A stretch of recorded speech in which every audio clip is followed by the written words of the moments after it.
राजकुमार जो कि अब चोरों के गिरोह का सरदार बन गया था और जब से उन्होंने जितभक्त के सेठ के मंदिर की उस नीलम मणि के दर्शन किए थे, उसका मन बेचैन था। साथियों, ऐसा कोई भी रात नहीं है जहां हमने चोरी ना करी हो। हम सभी को चोरों के साथ। आपको पता है आज मैं कहाँ में थी? आज तो मैं सेठ के जिनालय में गई थी। वहाँ मैंने क्या देखा? मैंने वहाँ बहुत सुंदर नदी देखी है और वहाँ बनी बहुत अद्भुत नदी होती है, किंतु उसे चुराना नामुमकिन सा प्रतीत होता है। आपने जिन भक्त सेठ के ऐसा क्या देखा जो वहाँ चोरी करना मुश्किल हो रहा है, बताइए। जिन भक्त सेठ के यहाँ जिनालय में पारसनाथ भगवान की प्रतिमा के ऊपर एक छत्र लगा हुआ था और छत्र में नीलमणि लगी हुई थी। वह मणि बहुत अद्भुत तरीके से है, किंतु उसे चुराया नहीं जा सकता क्योंकि वहाँ पर 12 दरवाजे लगे हैं जिसे पार करना बहुत कठिन कार्य है। आपको पता है वहाँ पर पहरेदार भी बहुत कड़ी है।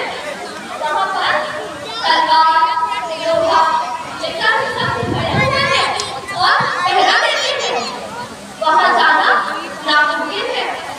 अगर जो व्यक्ति भी वहाँ मणि मुझे लाके देगा, मैं उसे अपना आधार रात उसे सौंप दूंगा। है किसी में ऐसी हिम्मत है? बताइए। मैं करूँगा ये चोरी। मैं हर चोरी में माहिर हूँ। मैं चोरी करके दिखाऊंगा। मैं देवलोक में, इंद्रदेव में मुकुट का रत्न चोरी कर सकता हूँ। मैं चोरी करके दिखाऊंगा। तुम करोगे चोरी? ये नीलमणि क्या चीज है? इस प्रकार मुझे आदेश दीजिए, पर एक आपको अपना वादा निभाना पड़ेगा। मुझे आधा धन देना पड़ेगा। जरूर जरूर, महाराज का वचन अटल है। हम आपको अपना आधा रात जरूर देंगे। आशा करते हैं कि आप नीलमणि जरूर आगे हमें दें। जरूर चोरी करके लाऊंगा। नीलमणि आपको ही लाके दूंगा। इस प्रकार राजकुमार क्योंकि भगवान के बहुत बड़े भक्त थे और उन्होंने 7 मंजिल नुमा महल में सबसे ऊपर भाग में जो मंदिर बनाया था, उसमें पार्श्वनाथ भगवान के सिर पर जो छत्र लगा था, उसमें वह नीलमणि चमकती थी। ऐसा जानकर उस चोर ने ब्रह्मचारी का वेश बनाया और नगर के बाहर अपना स्थान ग्रहण कर लिया और धीरे धीरे उसकी प्रसिद्धि फैलने लगी। वह बहुत अधिक व्रत उपवास करने लगा। उसके पास आने वालों की संख्या बढ़ी और यह समाचार सेठ जी के पास पहुंचा कि कोई बहुत ही त्यागी व्रती ब्रह्मचारी नगर में आया हुआ है। तो वे सेठ जी भी एक बार उस ब्रह्मचारी से मिलने के लिए पहुंचे।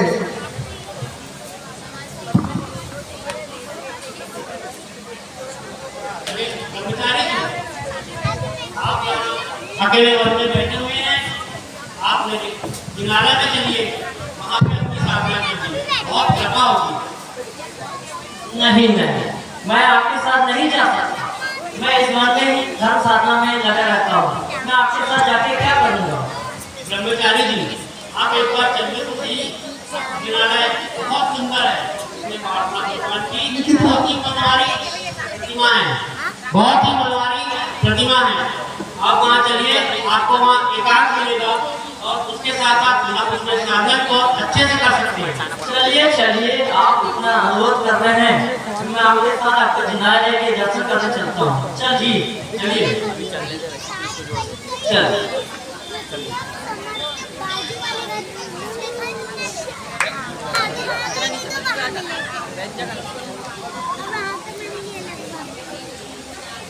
ये देखिए ब्रह्मचारी जी, ये है मेरा जिनालय।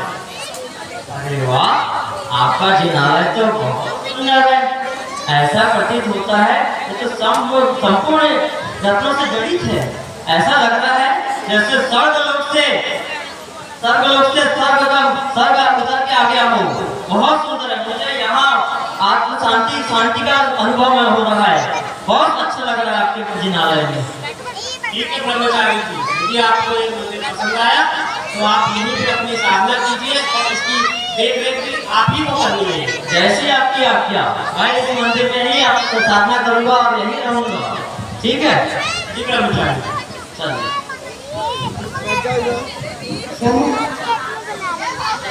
भी अपने नित्य प्रति के काम में लग गए और वह कुछ समय ऐसे ही व्यतीत हुआ। एक दिन सेठ जी को कोई आवश्यक कार्य आया और वो इस आवश्यक कार्य से बाहर जाना चाहते थे। फिर उन्होंने चैत्यालय की देखरेख के लिए उसी ब्रह्मचारी को कार्य सौंप दिया और फिर आगे का कथानक। अरे सेठानी, मुझे व्यापार के काम से दूसरे नगर जाना पड़ेगा, क्या इस घर की और महल की देखभाल कर लेंगे?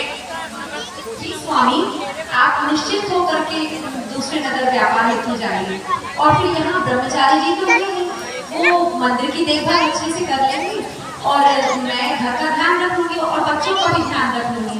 आप निश्चिंत होकर के जाइए, किंतु हाँ, मैं कुछ आपके लिए नाश्ता थोड़ा डाल देती हूँ। आप समय से नाश्ता कर लीजिएगा और पर्यूषण पर्व चल रहे हैं तो समय से आप भोजन भी कर लीजिएगा और अपने स्वास्थ्य का ध्यान रखिएगा स्वामी। ठीक है सेठानी, ध्यान रखना जिनालय का और इस घर का। तो इस जिनालय की देखरेख करनी है। ठीक है सेठ जी, आप जाइए, मैं आपकी जिनालय की पूरी देखरेख करूंगा। आप जाइए। सूर्य चोर को जिस घड़ी का क्या है सेठ जी बाहर सेठ हैं। जी बाहर चले जाते हैं करने का अच्छा और मौका मिला सूर्य है। चोर जैसी रात रात होती होने है, का इंतजार करने लगता है। जैसी रात होती है मैं नीलम मणि चोरी करके आपको चक्कर हो जाऊंगा।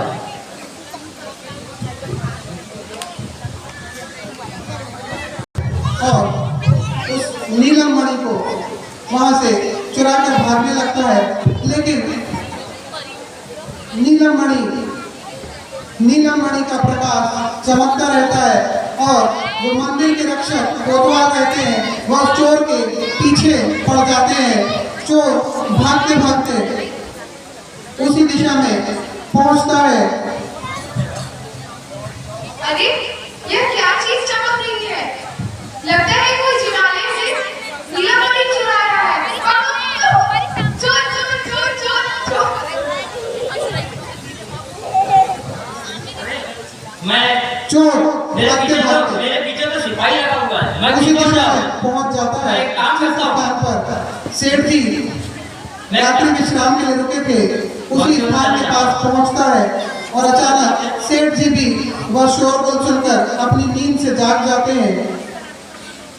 अरे ये क्या चमक रहा है? ये तो मेरे जिनालय का मणि दिख रहा है। अरे ये ब्रह्मचारी के रूप में,